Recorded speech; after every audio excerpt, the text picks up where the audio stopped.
El cuchillo cae al suelo con un sonido seco. Los dedos tiemblan.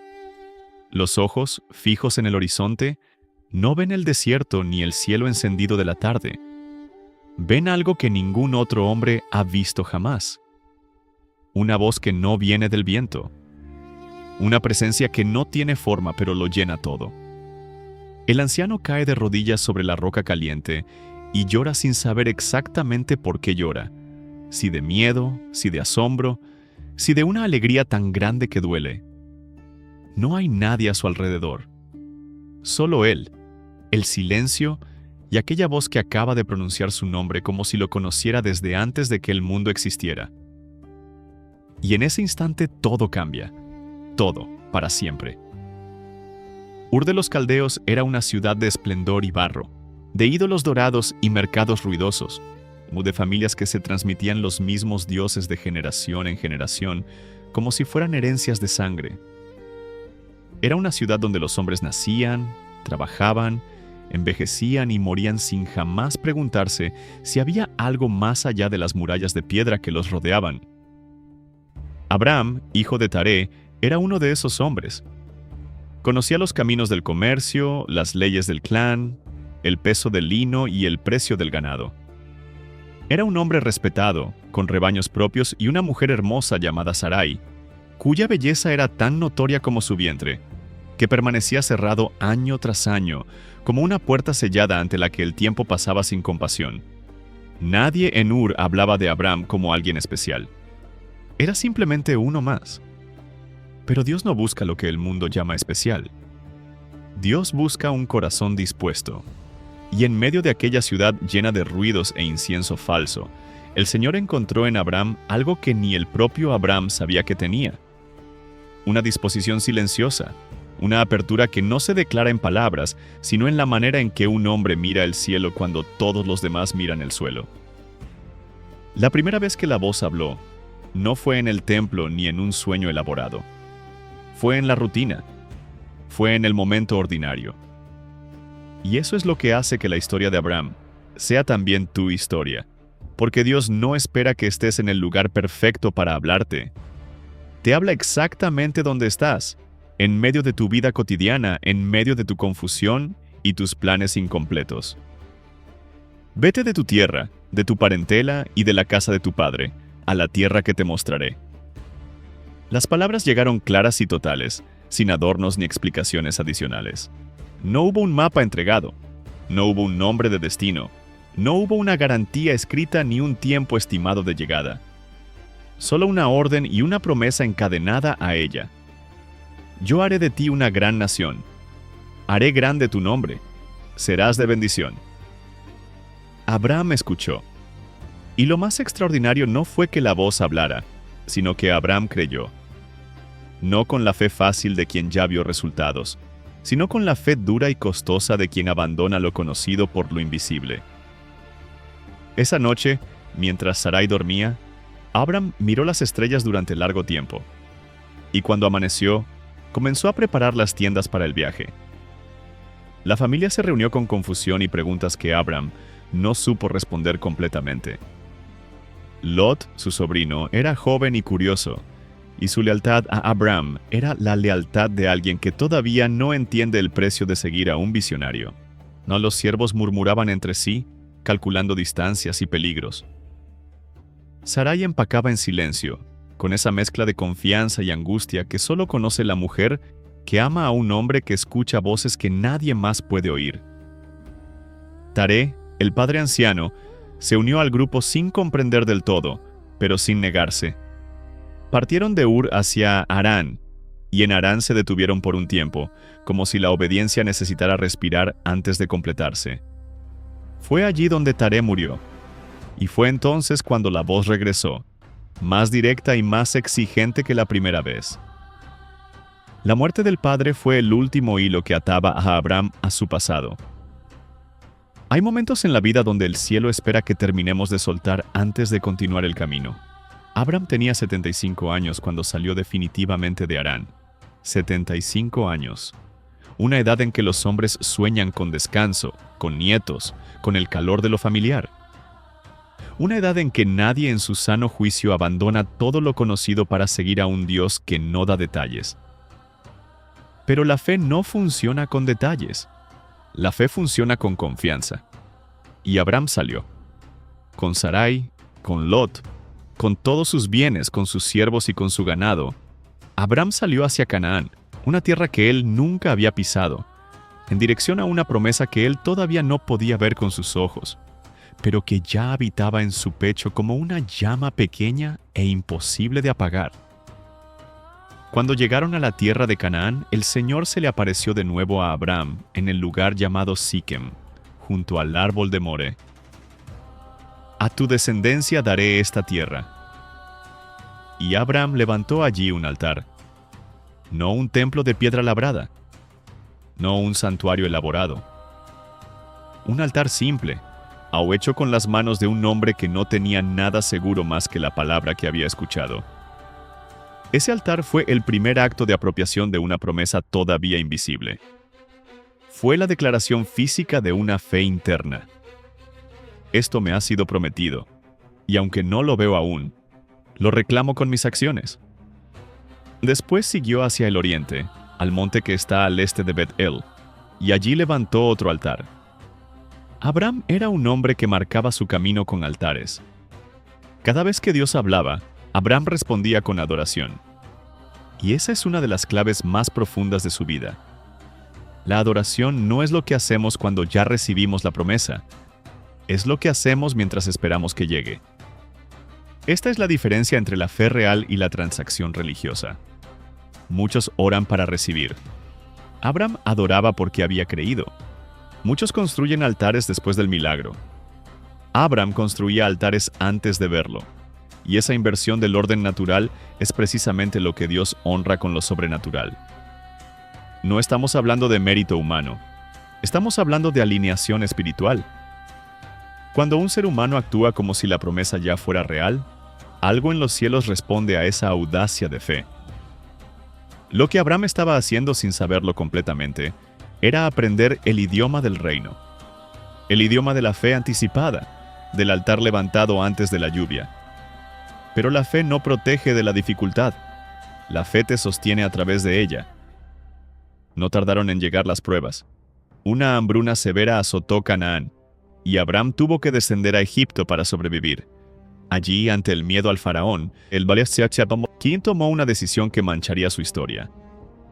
Le pidió a Sarai que dijera que era su hermana, no su esposa, para proteger su propia vida. Fue un momento de cobardía. Fue una grieta en la armadura del hombre de fe. Pero la Biblia no oculta estos momentos. Los preserva con honestidad brutal, porque el propósito no es presentarte un ícono sin fallas, sino mostrarte que Dios trabaja con hombres reales que cometen errores reales. La fe de Abraham no era perfecta. Su obediencia no era perfecta. Y sin embargo, Dios no lo abandonó. Corrigió, restauró y continuó el camino con él. Dios no cancela su promesa cuando tú cometes un error. Esa es la primera gran lección de la vida de Abraham, y es también la que más necesitas escuchar hoy. No eres descalificado por tus fallas, eres formado por ellas. Abraham salió de Egipto más rico en ganados y plata, pero también más consciente de sus propias limitaciones. Volvió a Canaán, volvió al altar entre Bet-El y Jai, volvió al lugar donde había invocado el nombre del Señor. Como si supiera instintivamente que cuando uno se ha desviado, el primer paso de regreso es volver al lugar donde la comunión era real. Los altares de Abraham no eran solo piedras, eran coordenadas espirituales. Y ese regreso al altar fue el inicio de un capítulo nuevo, más profundo, más exigente y más glorioso que todo lo anterior. Lot y Abraham habían crecido juntos en prosperidad, pero la prosperidad tiene una forma cruel de revelar lo que la pobreza ocultaba. Los pastores de Abraham y los pastores de Lot comenzaron a pelear por los pastos y las aguas, y la tierra no era suficiente para sostener a ambos. Abraham fue el primero en hablar, no como el hombre mayor que exige su derecho, sino como el hombre sabio que prefiere la paz a la precedencia. No haya ahora altercado entre nosotros, dijo, porque somos hermanos. ¿No está toda la tierra delante de ti? Yo te ruego que te apartes de mí. Si fueres a la mano izquierda, yo iré a la derecha. Y si tú a la derecha, yo iré a la izquierda.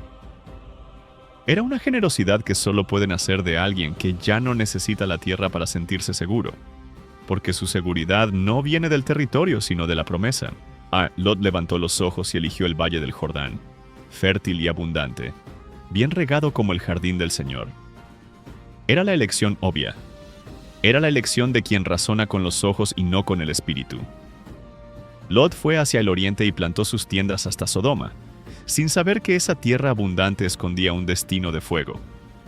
Abraham se quedó en la tierra de Canaán, en la porción que nadie quería, en la parte seca y menos promisoria. Y fue precisamente allí, en su generosidad y en su aparente pérdida, donde el Señor le volvió a hablar. Alza ahora tus ojos y mira desde el lugar donde estás hacia el norte y el sur, y al oriente y al occidente. Toda la tierra que ves te daré a ti y a tu descendencia para siempre. La generosidad de Abraham fue recompensada con la promesa más amplia que había escuchado hasta entonces. Lo que Lot tomó con cálculo, Dios le devolvió a Abraham con abundancia. Cuando das con fe lo que parece que necesitas, Dios te devuelve lo que nunca podrías haber calculado. Este principio de economía divina subvierte toda lógica humana. El mundo dice, retén lo tuyo antes de que te lo quiten. El reino dice, suelta lo tuyo y observa cómo el cielo te devuelve con intereses que ningún banco puede ofrecer. Abraham no supo en ese momento cuán literal sería la promesa. No sabía que sus descendientes un día contarían esa misma tierra bajo sus pies, pero caminó por ella, como el Señor le indicó, de norte a sur, de oriente a occidente, pisando con sus sandalias viejas lo que Dios ya había inscrito en el libro de las naciones. Y llegó a Hebrón y habitó junto a los árboles de Mamre, y allí levantó otro altar al Señor. Otro altar, siempre otro altar. Los años pasaron, y con ellos llegó la guerra. 4 reyes contra 5. Una coalición de poder que sacudió toda la región. Y en medio de ese conflicto, Lot fue capturado. El sobrino que había elegido la tierra fértil ahora estaba en manos de reyes guerreros que no conocían piedad. Cuando el mensajero llegó con la noticia a Abram, el anciano no vaciló. Reunió a sus 318 hombres entrenados, nacidos en su propia casa, y los condujo hasta Dan, y de allí los persiguió hasta Joba, al norte de Damasco. Abram, el pastor, el patriarca, el hombre de altares, se convirtió esa noche en un general. Recuperó todo: los bienes, las mujeres, Lot y toda su gente. Y cuando regresó victorioso, salió a recibirlo Melquisedec, rey de Salem y sacerdote del Dios Altísimo, con pan y vino, y lo bendijo en nombre del Señor. La figura de Melquisedec irrumpe en la narrativa como un relámpago teológico. Sin genealogía, sin antecedentes, sin explicación completa. Solo aparece para bendecir y desaparecer. Los escritores del Nuevo Testamento lo entenderán siglos después como figura del sacerdocio eterno de Cristo. Pero para Abraham, en aquel momento, fue algo más inmediato. La confirmación de que la victoria no había venido por sus 318 hombres entrenados. Había venido del Dios Altísimo, creador del cielo y de la tierra. Abraham entregó el diezmo de todo a Melquisedec. Y cuando el rey de Sodoma le ofreció quedarse con el botín, Abraham rechazó hasta un hilo ni la correa de un calzado, para que nadie pudiera decir que había enriquecido a Abraham. Solo Dios sería su proveedor. Solo Dios sería su gloria. Después de estas cosas vino la palabra del Señor a Abraham en visión. «No temas, Abraham», dijo la voz. «Yo soy tu escudo, tu galardón será sobremanera grande». Y Abraham, que había rechazado el oro de un rey terrenal, respondió con la única herida que todavía sangraba. «Señor, ¿qué me darás, siendo así que ando sin hijo?». Era la pregunta más honesta que había pronunciado hasta entonces. La queja más genuina. No una protesta contra Dios, sino una transparencia total del corazón ante aquel que ya sabía lo que había dentro. El heredero de Abraham seguía siendo su siervo Eliezer de Damasco. La promesa de descendencia todavía no tenía forma humana, y Abraham necesitaba decirlo en voz alta para que el dolor encontrara nombre. Dios no se incomoda con nuestras preguntas honestas. Se incomoda con nuestra hipocresía religiosa y con las oraciones que suenan perfectas pero esconden corazones que no creen. Abraham le habló a Dios con las palabras exactas de su dolor, y Dios no lo reprendió, lo llevó afuera. Mira ahora los cielos y cuenta las estrellas si las puedes contar. Así será tu descendencia. Las estrellas sobre el desierto de Canaán no son como las estrellas de ciudad. Son incontables, densas, aplastantes en su abundancia. Abraham miró y creyó al Señor, y le fue contado por justicia, no por sus obras, no por su perfecta obediencia, no por su historial sin manchas, sino simplemente por haber creído. Este versículo cambiaría la teología de la humanidad para siempre. La fe, no las obras, es el fundamento de la relación con Dios. Pero Dios sabía que Abraham necesitaba más que palabras. Necesitaba un pacto. Y los pactos en aquella cultura se sellaban con sangre y fuego. Tráeme una becerra de 3 años, y una cabra de 3 años, y un carnero de 3 años, una tórtola también, y un palomino. Abraham los tomó, los partió por la mitad, y puso cada mitad una enfrente de la otra. Todo el día los guardó de las aves de rapiña que descendían sobre los cuerpos. Y cuando el sol se puso y un profundo sueño cayó sobre Abraham, un horror y una gran oscuridad lo invadió. Fue entonces cuando Dios habló de la esclavitud futura en Egipto, de los 400 años, de la liberación gloriosa. Y cuando el sol se había puesto y había oscuridad, hubo un horno humeante y una antorcha de fuego que pasó por entre los animales partidos. Solo Dios pasó entre las piezas. Solo Dios firmó el pacto. Solo Dios cargó la obligación completa. En los pactos antiguos, ahí ambas partes pasaban entre los animales sacrificados, declarando simbólicamente, que me sea hecho como a estos si quebranto el pacto. Pero Dios pasó solo. Abraham estaba dormido. Dios no exigió que Abraham firmara del otro lado porque sabía que Abraham fallaría y que todos los descendientes de Abraham fallarían. Entonces, Dios se obligó solo. Tomó sobre sí mismo la totalidad de la responsabilidad de este pacto. Y siglos después, en una cruz fuera de Jerusalén, ese Dios pagaría el precio de cada falla, de cada ruptura, de cada vez que los hijos de Abraham y todos los hombres quebraron lo que habían prometido cumplir. El pacto de Abraham apuntaba siempre hacia adelante, hacia alguien mayor, hacia alguien que no fallaría. Y ese alguien ya estaba planeado antes de que las estrellas tuvieran nombre. La espera es parte del pacto, no el castigo del pacto.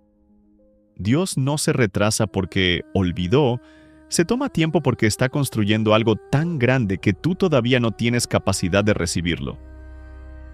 Abraham esperaría todavía más años antes de ver la promesa tomar forma humana. Y en esa espera habría errores, impaciencias y desvíos dolorosos.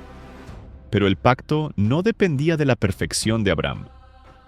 Dependía de la fidelidad de Dios. Y esa fidelidad no tiene fecha de vencimiento. No se agota con los fracasos humanos. No se retira ante la duda de un anciano mirando estrellas en el desierto. La promesa seguía firme, como las estrellas, como las arenas del mar, como el nombre que aún no había sido pronunciado completo. Sarai no pudo más con la espera. 10 años habían pasado desde que llegaron a Canaán, y su vientre seguía siendo un silencio. La esterilidad en aquella cultura no era solo una tristeza personal, era una señal de desfavor, una carga social, una vergüenza que se cargaba todos los días en la mirada de las otras mujeres del campamento. Sarai pensó, calculó, y tomó una decisión que parecía razonable dentro de las costumbres de su tiempo. Tomó a Agar, su sierva egipcia, y se la dio a Abraham por mujer, para que si Agar concibiera, Sarai pudiera tener hijos por medio de ella. Era una práctica legal. Era una salida aceptada por la cultura. Pero era la impaciencia disfrazada de sabiduría. Era el intento humano de ayudar a Dios a cumplir lo que Dios ya había prometido cumplir a su tiempo. Abraham escuchó la voz de Sarai, y ese momento, más pequeño en apariencia, fue uno de los más cargados de consecuencias en toda la historia bíblica. Agar concibió, y cuando Agar supo que había concebido, miró a su señora con menosprecio en los ojos, con esa mezcla de orgullo y crueldad que nace cuando alguien tiene lo que el otro quiere y lo usa como arma. Sarai se volvió contra Abraham con dureza. «Mi afrenta sea sobre ti», le dijo. «Yo puse mi sierva en tus brazos, y al ver que ha concebido, me mira con desprecio. Juzgue el Señor entre tú y yo». El hogar que había sobrevivido el desierto, Egipto y la guerra, comenzó a quebrarse desde adentro por el peso de una promesa mal acelerada. Agar huyó, y el ángel del Señor la encontró junto a una fuente de agua en el desierto. Y el ángel le habló a Agar con una mezcla de instrucción y promesa que revela algo profundo sobre el carácter de Dios. Él no ignora a los que quedan al margen de la historia principal. «Vuelve a tu señora y sométete bajo su mano», le dijo. «Multiplicaré tanto tu descendencia que no podrá ser contada». Le dijo que su hijo se llamaría Ismael, porque el Señor había oído su aflicción. El Dios de Abraham era también el Dios de Agar. El Dios de la promesa era también el Dios de los márgenes, de los olvidados, de los que lloran solos junto a fuentes en el desierto. Agar regresó, Ismael nació, y Abraham lo amó como se ama al hijo de la propia sangre, con esa ternura completa que no distingue entre lo planeado y lo recibido. Ismael tenía 13 años cuando Dios volvió a hablar. Esta vez la voz llegó con un anuncio que lo cambiaría todo. «Yo soy el Dios Todopoderoso», dijo el Señor. «Anda delante de mí y sé perfecto». Y estableció el pacto de manera más explícita y más exigente. Abraham tendría que circuncidar a todo varón de su casa como señal del pacto. Y los nombres serían cambiados. Ya no sería Abram, padre exaltado, sino Abraham, padre de multitudes. Ya no sería Sarai, princesa mía, sino Sara, princesa. El cambio de nombre no era cosmético. En el pensamiento hebreo, el nombre define la identidad y el destino. Dios no solo estaba confirmando la promesa, estaba redefiniendo quiénes eran estas personas desde su núcleo más íntimo. Abraham, de 99 años, recibió un nombre nuevo. Y con el nombre nuevo vino una instrucción nueva, más íntima, más corporal, más irreversible. Abraham se postró sobre su rostro y se rió. No era la risa del incrédulo. Era la risa asombrada del hombre que lleva décadas esperando, y de repente escucha algo tan grande que la única respuesta posible es el estupor. ¿A un hombre de 100 años ha de nacer hijo? ¿Y Sara, de 90 años, ha de concebir? Era la lógica del cuerpo chocando con la lógica del cielo. Y Dios no lo reprendió por reírse. Confirmó la promesa con nombre incluido. Sara, tu mujer, te dará a luz un hijo, y llamarás su nombre Isaac. Isaac, que en hebreo significa «él se ríe». Dios tomó la risa del asombro de Abraham y la inmortalizó en el nombre del hijo prometido. Como si dijera, tu incredulidad no me ofende. Te desafío a reír del otro lado cuando lo veas con tus propios ojos. La circuncisión fue el sello físico del pacto más trascendente de la historia. Abraham reunió a Ismael, a todos los varones de su casa, allá los siervos nacidos en casa y los comprados por dinero, y los circuncidó todos en aquel mismo día. 99 años tenía Abraham cuando fue circuncidado, e Ismael tenía 13. No hubo excepciones. No hubo negociaciones. La obediencia fue total y fue inmediata. Y eso es lo que hace que este acto sea teológicamente tan poderoso. No fue una respuesta emocional a un milagro reciente. Fue obediencia pura ante una instrucción que costaba caro, que dolía físicamente, que exigía vulnerabilidad de todos los varones del campamento. Abraham obedeció el día mismo que Dios habló, esa misma tarde, sin esperar a mañana. La obediencia postergada es obediencia a medias. Cuando Dios habla con claridad y tú respondes con «lo haré pronto», Lo que realmente estás diciendo es que todavía no confías lo suficiente en quien te habló. Abraham no esperó. Salvo y esa prontitud en la obediencia es uno de los rasgos más consistentes de su carácter a lo largo de toda su vida. No siempre lo hará bien. Habrá momentos donde el miedo lo vencerá y donde la impaciencia le dictará decisiones equivocadas. Pero cuando Dios habla directamente, Abraham responde directamente. Y Dios honra esa disposición con una presencia progresivamente más cercana, más íntima, más reveladora. El Dios que habló en Ur con una orden general se convirtió con el tiempo en el Dios que se sentaba a la mesa de Abraham bajo los árboles de Mamre. Fue allí, en el calor del mediodía, cuando Abraham estaba sentado a la puerta de su tienda junto a los árboles de Mamre, que levantó sus ojos y vio 3 varones parados delante de él. Corrió a recibirlos, se inclinó hacia la tierra. «Señor, si ahora he hallado gracia en tus ojos», dijo, «te ruego que no pases de tu siervo». No era un ritual de hospitalidad ordinaria. Abraham reconoció en aquellos visitantes algo que sus ojos ordinarios no podían probar, pero que su espíritu percibía con certeza. «Traed agua, lavaos los pies. Recostaos debajo de un árbol. Tomad un bocado de pan y confortad vuestro corazón». Sara amasó 3 medidas de flor de harina. Abraham corrió al ganado y tomó un becerro tierno y bueno, y lo dio al criado para que lo preparara. Comieron. Y luego preguntaron por Sara. «¿Dónde está Sara tu mujer?» La pregunta fue directa y sin preámbulo. «Aquí en la tienda», respondió Abraham. Y entonces el visitante habló con una especificidad que detuvo el tiempo. «De cierto volveré a ti conforme al tiempo de la vida, y he aquí que Sara tu mujer tendrá un hijo». Sara escuchó desde la puerta de la tienda, y Sara se rió entre sí. La misma risa que Abraham había reído cuando recibió la promesa por primera vez. La risa del imposible. La risa de quien tiene 90 años y ya enterró la esperanza de la maternidad con mucho más que resignación.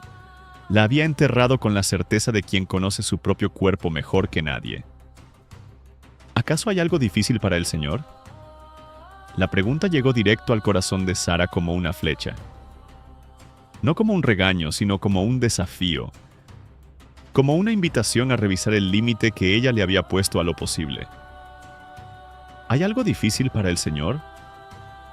Esta es la pregunta que define si tu fe es real o es solo religión decorativa.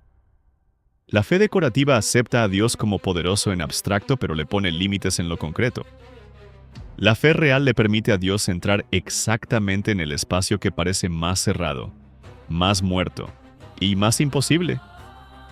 Sara tenía 90 años. Su cuerpo le decía que no. La biología le decía que no. El tiempo le decía que no. Y sin embargo, el Señor dijo que sí. Y aquí está la lección más poderosa de este capítulo. Cuando el Señor dice sí, todos los demás no, quedan automáticamente invalidados. No importa cuántos años tengas. No importa cuántas veces hayas intentado y fallado. No importa cuántas personas te dijeron que ya era demasiado tarde. Si Dios todavía está hablando sobre tu promesa, todavía no ha llegado la hora de rendirse. Los 3 visitantes se levantaron de la mesa de Abraham y miraron hacia Sodoma. Y el Señor pensó algo que pocos textos bíblicos revelan con tanta claridad. ¿Encubriré yo a Abraham lo que voy a hacer? Era como si Dios se detuviera antes de ejecutar el juicio para consultar con el amigo. Abraham era ya un amigo de Dios, no solo un siervo, no solo un receptor de promesas. Era alguien con quien Dios quería hablar antes de actuar. El clamor contra Sodoma y Gomorra se ha aumentado más y más, dijo el Señor, y su pecado se ha agravado en extremo. Y entonces los 2 ángeles partieron hacia Sodoma, mientras el Señor se quedó delante de Abraham. Y Abraham se acercó.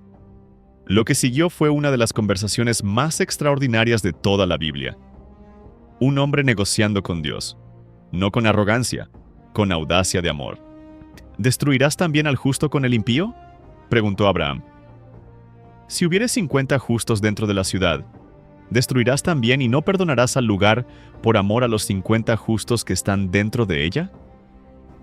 Y el Señor respondió que sí, que perdonaría por los 50. Abraham no se detuvo. Fue bajando el número. 45, 40, 30, 20, 10.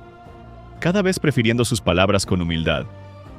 He aquí ahora que he comenzado a hablar a mi Señor, aunque soy polvo y ceniza. La intercesión de Abraham era valiente pero no insolente. Era el atrevimiento del amor, no la presunción del privilegio. La intercesión es el acto más parecido al amor de Dios que un ser humano puede ejecutar. Cuando oras por otros, cuando te interpones entre el juicio y el que no lo merece, cuando gastas tu crédito espiritual en favor de quienes no te lo pedirán, estás haciendo exactamente lo que Jesús haría siglos después, con una intensidad y un costo infinitamente mayores. Abraham intercedió por Sodoma no porque amara el pecado de Sodoma, sino porque amaba a Lot, porque reconocía que en toda ciudad hay siempre más personas que merecen misericordia de las que la merecen de castigo. Dios escuchó cada número. Dios respondió a cada propuesta. Y cuando Abraham terminó de hablar, el Señor se fue. Abraham regresó a su lugar. En Sodoma, Lot recibió a los ángeles en su casa y les preparó hospitalidad. Pero la ciudad se rebeló esa noche en su peor expresión. Los hombres de Sodoma rodearon la casa exigiendo a los visitantes con una violencia que no admite eufemismos. Lot salió a interponerse.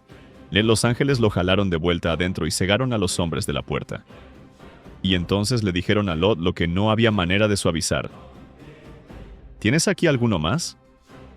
Yernos, y tus hijos y tus hijas, y todo lo que tienes en la ciudad, sácalo de este lugar, porque vamos a destruir este lugar. Lot salió y habló con sus yernos, pero ellos pensaron que estaba bromeando. Rieron. Y esa risa de incredulidad no tiene el asombro de la risa de Abraham. Tiene la oscuridad de quienes no toman en serio lo sagrado hasta que ya es demasiado tarde. Cuando el alba comenzó a despuntar, los ángeles apresuraron a Lot. Levántate, toma tu mujer y tus 2 hijas que se hallan aquí, para que no perezcas en el castigo de la ciudad. Lot se tardaba, y en esa tardanza hay un retrato de la humanidad entera. Sabemos que debemos salir de lo que nos destruye. Escuchamos la advertencia, reconocemos el peligro. Y nos tardamos de todos modos. Los ángeles tomaron de la mano a Lot, a su mujer y a sus 2 hijas, porque el Señor tenía misericordia de él, y lo sacaron y lo pusieron fuera de la ciudad. «Escapa por tu vida», dijeron. «No mires tras ti ni pares en toda esta llanura. Escapa al monte, no sea que perezcas». Y entonces el Señor llovió sobre Sodoma y sobre Gomorra azufre y fuego de parte del Señor desde los cielos. La mujer de Lot miró atrás, y se convirtió en estatua de sal. Es una imagen que sacude. Una mujer que físicamente estaba fuera del lugar de destrucción, pero cuyo corazón no pudo salir completamente. Miraba atrás porque algo de ella todavía pertenecía a Sodoma. Sus comodidades, sus vínculos, su vida conocida. Y esa mirada hacia atrás, en ese último acto de nostalgia por lo que debía ser dejado atrás, la detuvo para siempre. No hay ninguna crueldad arbitraria en este relato. Hay una advertencia profunda sobre el peligro de obedecer el cuerpo mientras el corazón permanece atado al pasado. La salvación no es solo cruzar la puerta de salida, es soltar lo que había adentro de esa puerta para siempre. Abraham se levantó muy de mañana y fue al lugar donde había estado delante del Señor. Miró hacia Sodoma y Gomorra y hacia toda la tierra de aquella llanura, y vio que el humo subía de la tierra como el humo de un horno. No hay registro de lo que Abraham dijo en ese momento, solo la imagen, un anciano solo en un monte mirando el humo de una ciudad que ya no existe, sabiendo que los ángeles habían escuchado su intercesión y habían sacado a Lot. La promesa de Dios no había sido que Sodoma sobreviviera, había sido que el justo no perecería con el impío, y Lot vivía. Pequeño consuelo, pero consuelo real. La intercesión de Abraham había funcionado, aunque no de la manera exacta que él habría elegido. El juicio de Dios sobre Sodoma no es el punto central de este episodio. El punto central es la misericordia que operó dentro del juicio. Dios recordó a Abraham y sacó a Lot de en medio de la destrucción. Así es como opera la gracia, no eliminando siempre las consecuencias del entorno, pero sí protegiendo al que pertenece a ella dentro del entorno que se derrumba. Lot no era perfecto. Había elegido mal. Había tardado cuando debía correr. Había perdido parte de su familia a la incredulidad, pero era reconocido como justo, como alguien cuyo espíritu se afligía cada día al ver y oír la iniquidad de los que lo rodeaban. Y esa aflicción ante el pecado fue suficiente para que la misericordia lo alcanzara antes que el fuego. El fuego cae donde ya no hay nada que salvar. Y la misericordia actúa hasta el último segundo posible para sacar al que todavía tiene corazón para salir. Esta es la naturaleza del Dios de Abraham, no un juez frío que ejecuta sentencias sin emoción, sino un padre que llovió fuego sobre Sodoma, mientras al mismo tiempo jalaba de la mano a un hombre que se tardaba. La tensión entre la justicia y la misericordia de Dios no se resuelve con una sola historia. Se va revelando en cada capítulo de la historia sagrada. Y cada vez que Dios espera un segundo más antes de actuar, o en cada vez que da una oportunidad adicional antes del cierre definitivo, está mostrando el mismo carácter que mostró cuando los ángeles tomaron de la mano a Lot y lo pusieron fuera de la ciudad antes del alba. La intercesión cambia historias. La misericordia gana tiempo. Y el amor de Dios nunca abandona a los suyos, ni siquiera cuando el fuego ya está cayendo. Intercede hoy por los que no pueden interceder por sí mismos. Interponte entre el juicio y el que lo merece, no porque seas más justo, sino porque has conocido al que es más misericordioso.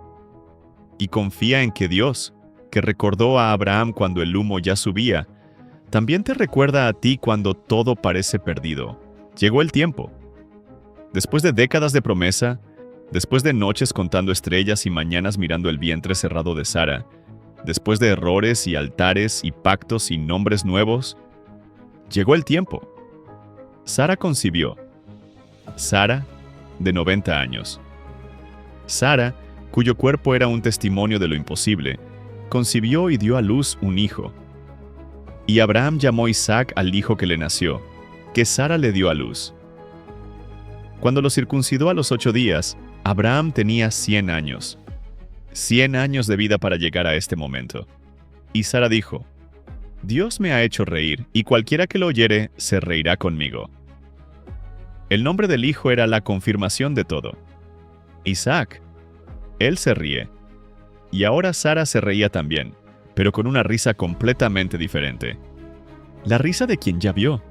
La risa de quien sostuvo en sus brazos lo que durante décadas solo existió como palabra. Y que el niño creció. Y en el festín del día que Isaac fue destetado, Sara vio que el hijo de Agar la egipcia, el que ésta había dado a luz a Abraham, se burlaba. La mirada de Sara fue fulminante. «Echa a esta sierva y a su hijo», le dijo a Abraham, «porque el hijo de esta sierva no ha de heredar con Isaac mi hijo». Y Abraham, que amaba profundamente a Ismael, que lo había criado durante 13 años antes de que Isaac llegara, sufrió en lo más profundo. Pero Dios habló: «No te parezca grave a causa del muchacho y de tu sierva. En todo lo que te dijere Sara, oye su voz, porque en Isaac te será llamada descendencia. Y también del hijo de la sierva haré una nación, porque es tu descendiente». Abraham se levantó de mañana, tomó pan y un odre de agua y se los dio a Agar. Los puso sobre su hombro y se fue. El amor a veces obedece cuando no entiende. O el amor a veces suelta lo que más quiere porque confía en el que tiene el plan completo. Abraham no entendía completamente por qué Isaac y no Ismael. No entendía completamente el diseño de la herencia de la promesa. Pero había aprendido algo en décadas de caminar con Dios. Cuando la voz del Señor es clara, la respuesta debe ser obediencia aunque el corazón llore. Y Abraham obedeció. Y Dios cuidó a Ismael. El ángel apareció junto a Agar cuando el agua se acabó y el muchacho estaba a punto de morir de sed. Le mostró una fuente. Le prometió que de Ismael haría una gran nación. El Dios de Abraham era también el Dios de Ismael. La promesa de la herencia específica no negaba la misericordia universal. Pasaron los años. Isaac creció con el amor de un padre que había esperado 100 años para tenerlo. Creció en los campamentos de Abraham, hoy aprendiendo los caminos del ganado y los caminos del Señor. Y entonces, llegó el día que cambiaría todo. Abraham. La voz era la misma de siempre, el mismo tono que había hablado en Ur, en Harán, en Siquem, en el pacto de las tinieblas, en el anuncio de Isaac. «Heme aquí», respondió Abraham. Y entonces Dios dijo algo que hizo que el aire se detuviera. «Toma ahora tu hijo, tu único, Isaac, a quien amas, y vete a tierra de Moriah, y ofrécelo allí en holocausto sobre uno de los montes que yo te diré».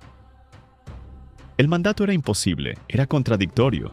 Era el Dios que había dado a Isaac pidiéndole ahora a Isaac de vuelta. Era la promesa exigiendo su propio sacrificio. Abraham se levantó muy de mañana. No hay registro de que durmió esa noche. No hay registro de que discutió, de que negoció, de que pidió una explicación. Ensilló su asno y tomó consigo 2 criados suyos y a Isaac su hijo. Cortó leña para el holocausto y se levantó y fue al lugar que Dios le dijo. El tercer día alzó Abraham sus ojos y vio el lugar de lejos. Y dijo a sus criados: «Esperad aquí con el asno, y yo y el muchacho iremos hasta allá y adoraremos, y volveremos a vosotros». Observad esas palabras: volveremos. No volveré.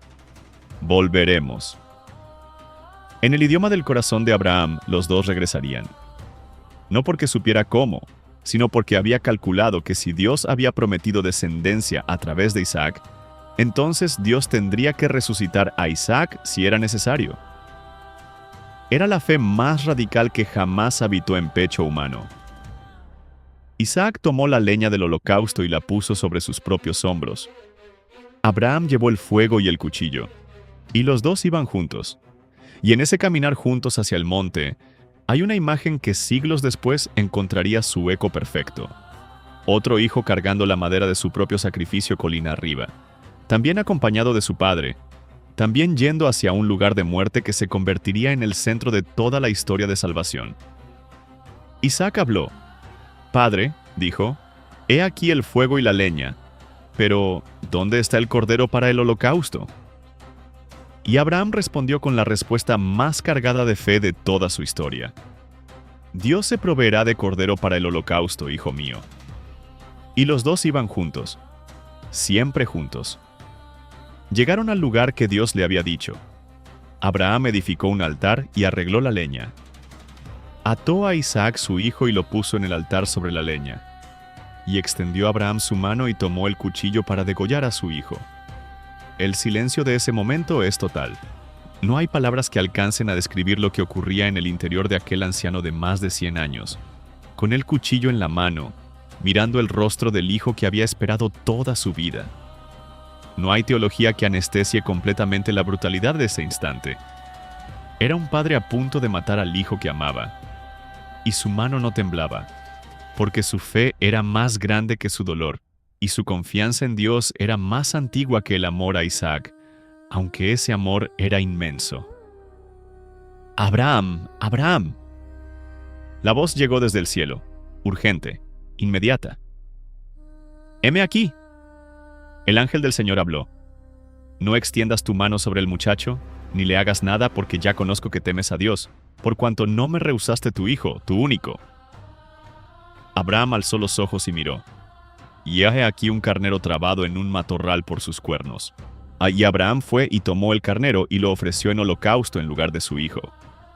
Y llamó a Abraham el nombre de aquel lugar, Jehová Jireh. El Señor proveerá. Y como se dice hoy, en el monte del Señor será provisto. El Señor no quería a Isaac. Quería saber si Abraham estaba dispuesto. No quería el sacrificio, quería el corazón. El carnero en el matorral era la declaración más clara de todo el relato. Yo proveeré. No tengas miedo. Tu fe fue suficiente. El ángel habló desde los cielos por segunda vez. Por mí mismo he jurado, dice el Señor, que por cuanto has hecho esto, y no me has rehusado tu hijo, tu único, En bendición te bendeciré. Así multiplicando multiplicaré tu descendencia como las estrellas del cielo y como la arena que está a la orilla del mar. La promesa que había comenzado con una voz en Ur alcanzaba aquí su expresión más solemne y más completa. No era ya una propuesta, era un juramento. Dios jurando por sí mismo porque no había nadie mayor por quien jurar. Y la razón del juramento no era la perfección de Abraham, no era la suma de todos sus altares, no era el peso de sus décadas de obediencia. Era ese momento, ese único momento en que un hombre puso el amor más grande de su vida en el altar y levantó el cuchillo sin que su fe fallara. Abraham regresó con Isaac. Ambos bajaron del monte. Las Escrituras no registran lo que dijeron el uno al otro en el descenso. No necesitan hacerlo. Algunos momentos entre un padre y un hijo trascienden el lenguaje humano. Abraham volvió a sus criados, y se levantaron y se fueron juntos a Beerseba. La vida continuó, y sin embargo nada era lo mismo. El hombre que subió al monte ya no era exactamente el hombre que había bajado de él, no porque fuera mejor que antes, sino porque había llegado al límite más absoluto de lo que la fe puede exigir, y había permanecido de pie. Y el Dios que le había hablado en Ur, el Dios que había firmado el pacto solo mientras Abraham dormía, el Dios que le había prometido las estrellas del cielo, el Dios que había llovido fuego sobre Sodoma y sacado a Lot de la mano, el Dios que había cerrado y luego abierto el vientre de Sara, ese Dios había dicho en el monte: «Te veo, conozco tu corazón, y eres mío». La historia de Abraham no termina en el monte Moria. Continúa en cada alma que decide obedecer cuando no entiende. Se continúa en cada persona que construye un altar antes de ver el milagro. Continúa en cada corazón que elige confiar en la voz del Señor en lugar de la voz del miedo. Abraham no fue perfecto. Mintió 2 veces sobre Sara. Se anticipó al plan de Dios con Agar. Dudó. Esperó demasiado. Se rió ante lo imposible. Pero cuando llegó el momento definitivo, cuando Dios le pedía lo que más amaba, Abraham obedeció. Y esa obediencia se convirtió en el fundamento de la fe de 3 religiones, en la semilla de una nación que cambiaría el mundo, y en la sombra de un sacrificio mayor que un día ocurriría en un monte muy cercano, donde otro padre ofrecería a su hijo, y esta vez no habría carnero en el matorral. Esta vez el hijo sería el cordero, y su sangre proveería lo que ningún altar de piedra jamás pudo proveer: la reconciliación completa entre Dios y la humanidad entera. Tú eres descendiente de Abraham, no necesariamente de su sangre, pero sí de su fe. Porque el apóstol Pablo escribiría siglos después que los que son de la fe, esos son hijos de Abraham. Y si eres hijo de Abraham por la fe, entonces la promesa que se le hizo a él también llega hasta ti. Las estrellas que él contó también llevan tu nombre. El altar que él levantó también tiene espacio para tu ofrenda. Y el Dios que lo sacó de Ur, que lo sostuvo en el desierto, que le dio a Isaac cuando todo el mundo decía que ya era tarde, que lo detuvo en el monte Moria justo a tiempo. Ese mismo Dios camina hoy contigo. No importa cuántos años llevas esperando. No importa cuántas veces has fallado en el camino. No importa cuántas veces el miedo ha sido más rápido que la fe. El que comenzó la obra buena en ti la completará. La voz que llamó a Abraham de Ur todavía habla hoy. La pregunta es la misma que era entonces: ¿saldrás?